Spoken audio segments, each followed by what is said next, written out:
Hey, it's Stephanie Staples here. I am at my mom's suite at Seine River Residences. This is where I've been hanging out for the last 2 weeks. I get sprung from here tomorrow. And I thought maybe more for myself I would do a little live. I haven't done one for a very long time. And I'd like to just show you where my mom lived and where I've been living for the last little bit. So I did so I'm on quarantine, of course, because I'm in Winnipeg. And luckily she has a little patio there that I could go out. And this is her place. It doesn't have too much stuff left in it, but this was her spot right here. Right here was her spot. And she always had her Christmas tree on all the time, 365 days a year. So I'm going to take that home and keep that in my office 365 days a year. And there's my dad. He passed 30 years ago. I was 9 months pregnant. And this is what happens when a friend gives you a paint by number to help you pass quarantine, but your eyes are too bad to see all the little tiny numbers. Yeah, then it turns out like this. Can you tell it's owls? If you can tell it's an owl, that'll be good enough for me. So I've been hanging out here, and I thought it would be pretty awful to stay here for 2 weeks, a week I guess after my mom passed. But it's actually been a really beautiful time to be able to just grieve in peace and quiet and not have to be nice or happy for anybody else. There's my baby picture.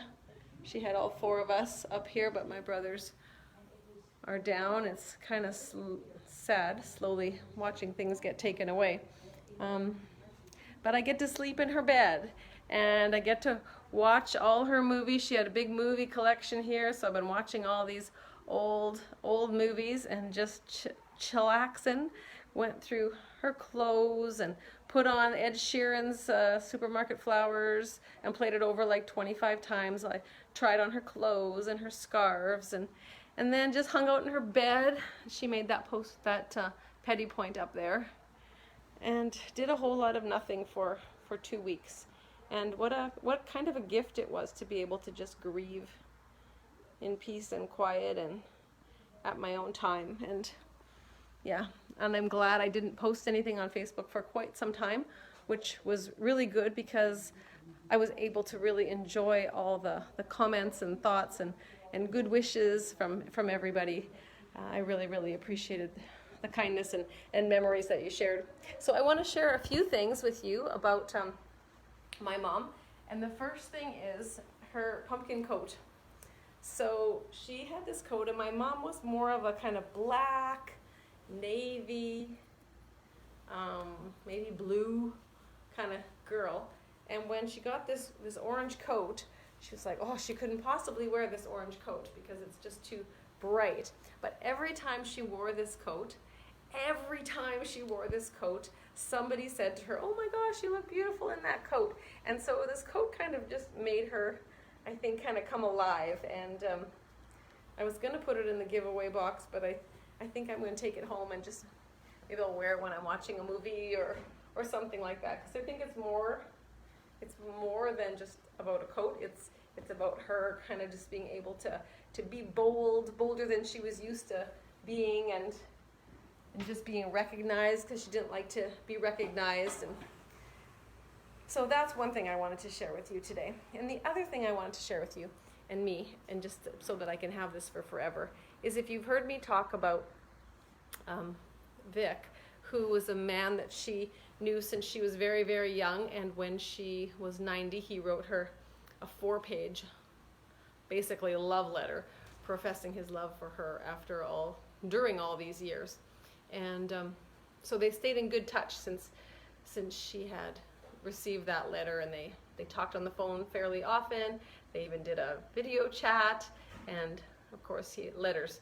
So when I found out that she was failing, I phoned him and I said, Vic, I just wanted to let you know that Mom is failing. So right away he phoned her, and they had a nice chat, and then he phoned to let me know that he was writing her a letter. And so he said, I wrote her a letter, and I'm going to copy you on the letter, and I'm going to send you a copy of this letter. I was like, okay, that's great. But then I got here, and we kind of realized he's writing this letter from California, and I don't think the letter's going to get here on time. So I phoned him to see if he had a copy of the letter, if he could read the letter to her so that she could hear his words. So he did, and it was one of the most beautiful. I just felt so privileged to be able to hear him say that letter. And the best part of it was they talked about a song. She was able to communicate with him and really appreciate his call. They talked about a song that had reminded them of each other. And so in the letter, he would have just written about the song, but he was able to sing the song to her. And luckily, in Italian, by the by. And luckily, my daughter had the presence of mind to pull out her phone and record the call. So here we have this beautiful last call and these two songs, and one of them is called Mama. And he says, the song is Mama, but I'm going to sing Liliana.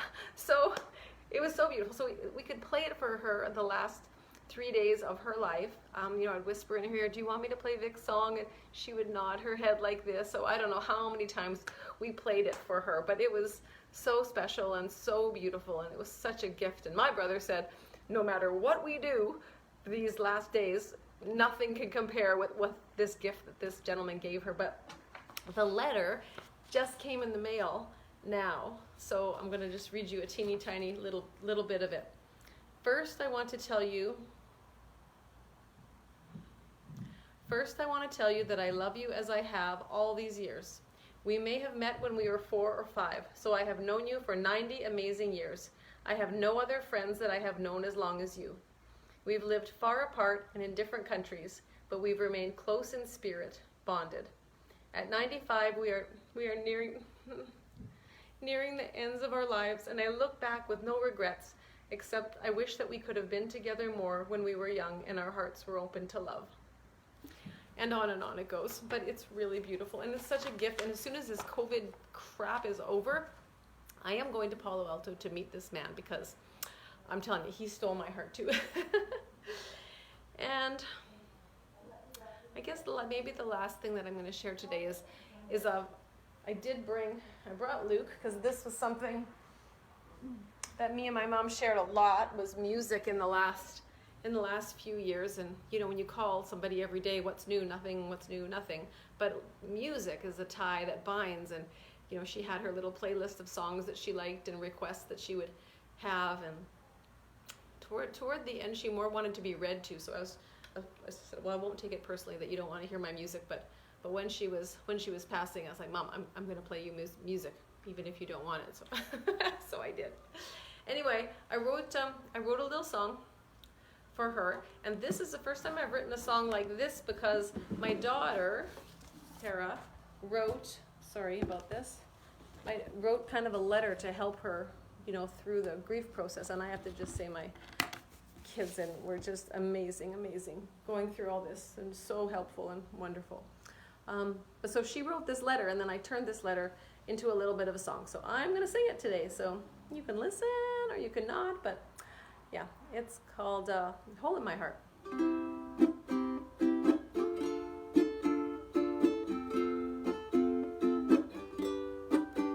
There's a hole in my heart, and it's in the shape of you. There's a hole in my heart, and I don't know what to do. How does the world keep spinning with the loss of your soul?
So I'm giving my daughter co-writing credit for that song because pretty much all the words were from her letter.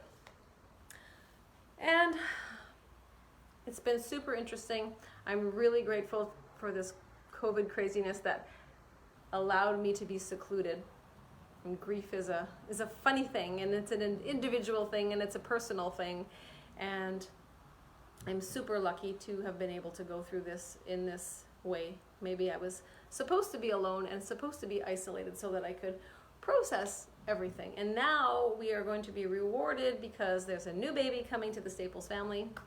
And when I get out, I get to go see my beautiful little Noah, who's 3, and there will be joy around the corner and a new angel watching over us, and I feel like I am ready to come back to life. So I just wanted to send a big thank you to you, my Facebook friends, for accompanying me on this journey.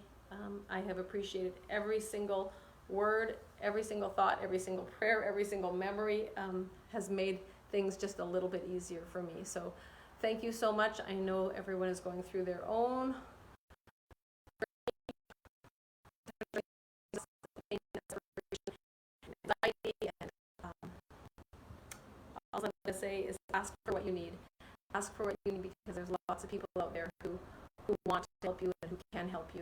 And go within when you need to go within, and listen to your gut. It's telling you what to do.